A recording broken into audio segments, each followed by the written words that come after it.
Hello everyone, welcome to my YouTube channel study with Sonali. तो आज हम लोग पढ़ने वाले हैं क्लास 6 का इंग्लिश का बुक, जिसमें हम लोग यूनिट 2 का बी पढ़ेंगे।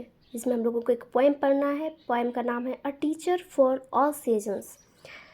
टीचर के बारे में पढ़ना है कि टीचर हम लोग के कौन से सीज़न के तरह हैं या फिर सारे सीजन्स के तरह है, उसके बारे में हम लोग स्टोरी पढ़ेंगे। तो देखो, before you read, what feelings come to your mind when you hear the word teacher.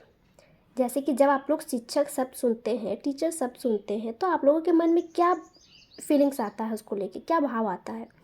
Do you think she or he is a friend and a guide to you. क्या आपको लगता है कि वो एक दोस्त, ठीक है, या फिर आपके लिए एक गाइड है। In this poem a teacher for all seasons, the poetess expresses gratitude to the teacher for being a truly perfect person suitable for all seasons। तो देखिए, इस कविता में सभी मौसम के लिए एक शिक्षक जो है, सभी मौसम के लिए उपयुक्त, एक सही मायने में परिपूर्ण व्यक्ति होने के लिए जो पोएटेस होती है, जो कवित्री होती है, वो शिक्षक के प्रति आभार व्यक्त करती है इस पोएम के थ्रू। तो now read the poem to know more about teachers. तो चलिए हम लोग पोएम को पढ़ते हैं आगे और टीचर्स के बारे में जानने के लिए। तो देखिए, a teacher is like spring. बोल रहा है कि एक टीचर जो होता है वो स्प्रिंग मतलब क्या होता है, वसंत। तो एक टीचर जो होता है वो एक वसंत ऋतु की तरह होता है। Who nurtures new green sprouts, encourages and leads them whenever they have doubts. जैसे कि एक टीचर जो होते हैं वसंत ऋतु की तरह होते हैं, जो क्या करते हैं, जो जैसे कि वसंत ऋतु में जितने पौधे होते हैं, नए नए पौधे होते हैं, तो उनको क्या करती है, वो उगने में, उनकी पोषण करने में हेल्प करती है, देख रेख करती है। तो वैसे ही जो टीचर्स होते हैं वो क्या करते हैं, बच्चों को बच्चों को देखभाल करते हैं, उनको पढ़ाई लिखाई में हेल्प करते हैं, उनको आगे बढ़ाते हैं, उनको डेवलप करने में हेल्प करते हैं।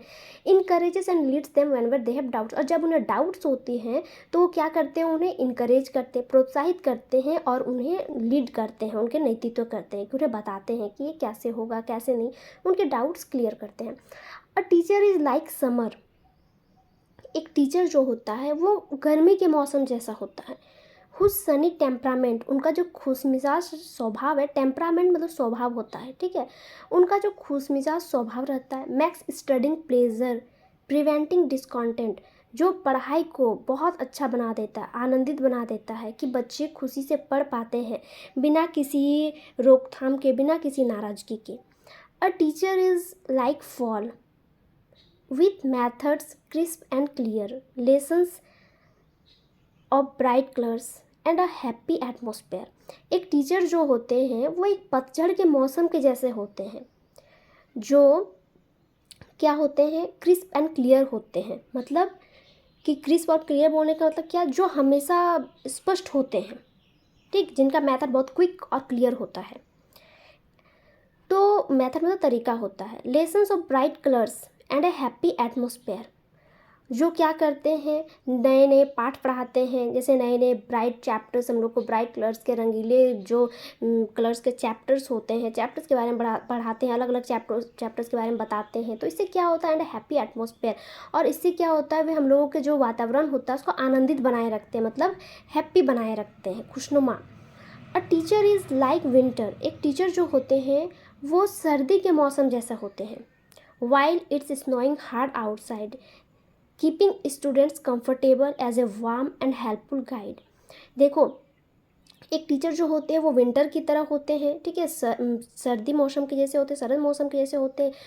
इसके बावजूद देखो, बाहर में जितनी भी बर्फबारी हो रही हो, स्नोइंग मतलब बर्फबारी होता है, ठीक है, बर्फ़ गिरना, तो बाहर में बर्फ़ पड़ रहे हैं, ठीक है, तो बच्चों को क्या सिखाते हैं टीचर्स कि उसको उस सिचुएशन में भी कैसे कंफर्टेबल, बाहर में जैसे कि बर्फ़ गिर रहे हैं, तो इसका मतलब क्या हो रहा है, बर्फबारी हो रहा है, तो इसका मतलब क्या हो गया कि बच्चे को कितने भी हार्ड टफ सिचुएशंस हो तो उन्हें कंफर्टेबल फील कराने के लिए टीचर्स होते हैं।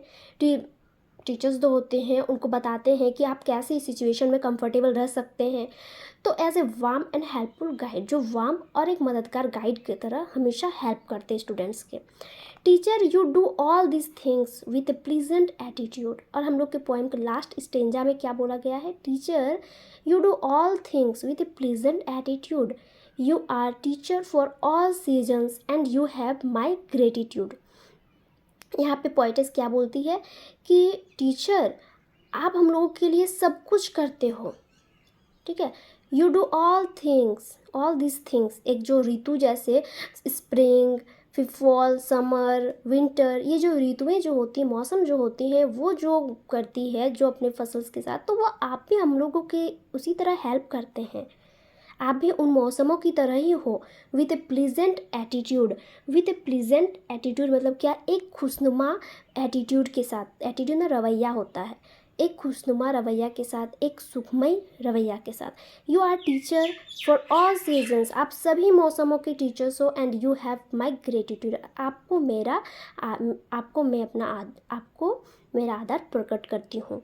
वो टीचर को अपनी तरफ से आदर प्रकट करती है कि टीचर जो होते हैं वो उनके लिए सारी चीज़ करते हैं, सब तरह के डाउट क्लियर करते हैं, उनको सब तरीके से हेल्प करते हैं। तो स्टूडेंट क्या होती है, जो पोएटिस होती हैं वो बताती है सब चीज़ कि टीचर जो है वो हम लोगों के लिए कितने हेल्पफुल हैं, वो हम लोगों को किस तरह से हेल्प करते हैं। तो ये पोएम यहीं पे कंप्लीट होता है। तो इसमें हम लोग का जो पोएम है अ टीचर फॉर ऑल सीजन्स, इनके जो पोएटिस है उनका नाम है जोआना फ्यूट्स, ठीक है। तो आप लोग ये पोएम को पढ़ना, अच्छे से समझना। अब प्लीज़ जो मेरे चैनल्स पर नए हैं वो प्लीज़ मेरे चैनल को सब्सक्राइब करें, लाइक करें और प्लीज़ शेयर करें। Thank you everyone. अब हम लोग मिलते हैं नेक्स्ट क्लास नेक्स्ट वीडियो के साथ। Thank you, bye bye.